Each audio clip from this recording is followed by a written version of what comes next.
নমস্কার বন্ধুরা, তোমরা সবাই কেমন আছো? আজ আমরা চলে এসেছি বৈশিষ্ট্য মুনির আশ্রমে। এটা হচ্ছে গুয়াহাটিতে অবস্থিত। তো আমরা আজ গুয়াহাটিতে এসে গেছি ঘুরতে। এখানে দেখো গণেশ দুর্গা হচ্ছে ছোট্ট একটা মূর্তি আছে। আর এখানে খালি পায়ে বৈশিষ্ট্য মুনির আশ্রমে দিকে আমরা উঠে যাচ্ছি।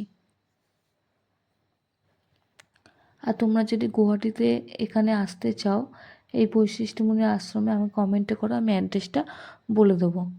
তো আমরা সিঁড়ি বেয়ে উপরে উঠে যাচ্ছি আশ্রমের দিকে। দেখো এখানে দেখো ওড়না ধরে টানাটানি করছে। এখানে মানুষের কাজ না, এটা হচ্ছে বানরের কাজ। তো আমরা বৈশিষ্ট্য মুনি আশ্রমের ভিতরের দিকে ঢুকে যাচ্ছি। ভিডিওটি তোমরা পুরোভাবে দেখতে থাকো। ভিডিওটি ভালো লাগলে লাইক কমেন্ট করবে। এটা হচ্ছে হনুমানজির মূর্তি।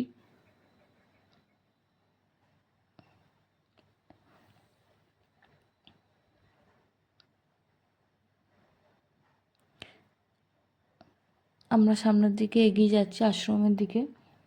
এটা খুবই পবিত্র এবং পূর্ণ স্থান এটা বলা হয়। এবং জায়গাটি খুবই সুন্দর জায়গা, এলে মানুষের মন এমনিই ভালো লাগে। তোমরা গুয়াহাটিতে এলে অবশ্যই এই জায়গাটা একবার ঘুরে আসবে।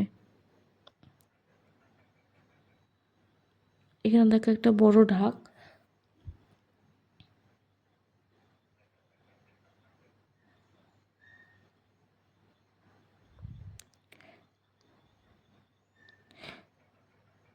তো আমরা ভেতরের দিকে আমরা এগিয়ে যাচ্ছি।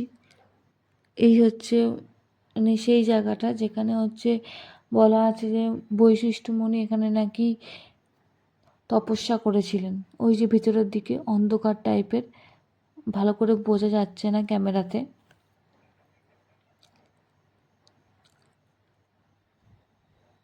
এই যে এই অন্ধকার জায়গাটা, এখানে বসে নাকি তিনি তপস্যা ধ্যান করেছিলেন। পুরো অন্ধকার জায়গাটা।